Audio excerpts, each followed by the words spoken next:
In today's video, I'm going to teach you how to connect your domain from Squarespace to Hostinger. This process will enable you to seamlessly integrate the domain you purchased or manage on Squarespace with your website hosted on Hostinger. Let's dive in and get started. First, you'll want to visit squarespace.com and log into your account. Once you've entered your credentials and are logged in, navigate to your profile.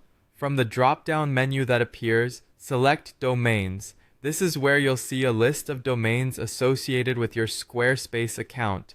Go ahead and choose the domain you wish to connect to Hostinger. Selecting the correct domain is crucial, so double check to ensure you're working with the right one. Now that you're in the domain panel, we need to find the DNS settings. This can typically be found under a section labeled DNS settings.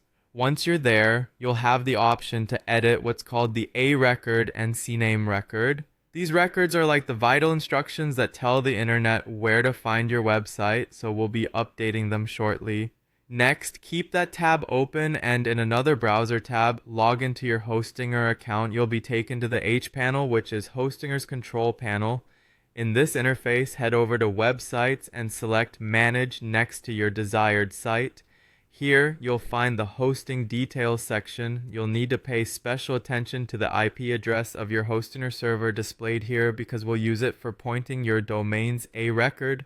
Switching back to the Squarespace DNS settings page now, you'll need to make a few crucial changes. Start by removing any existing A records associated with Squarespace. It's important to clear these out to avoid any conflicts. Now create a new A record. The host for this new A record should be set to @ which signifies the root domain. For the points to field, enter the Hostinger server IP address you copied earlier. This action will direct traffic from your domain to your Hostinger hosted site. Don't forget about setting up the CNAME record for the www subdomain.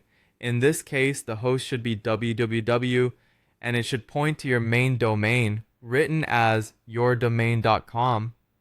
Now, if Hostinger provided you with any additional records such as TXT or MX records for email configurations, this is the perfect opportunity to add those in as well. Once you've entered all the necessary records and double-checked everything for accuracy, remember to save your changes. This step is vital to ensure that all the custom settings you've just configured are properly implemented. After saving, it might require a little patience on your end as it can take up to 24 to 48 hours for DNS propagation to complete. After this period, your domain should be successfully connected and it will now load your Hostinger hosted website. With that, you're all set. Thanks for watching and happy hosting.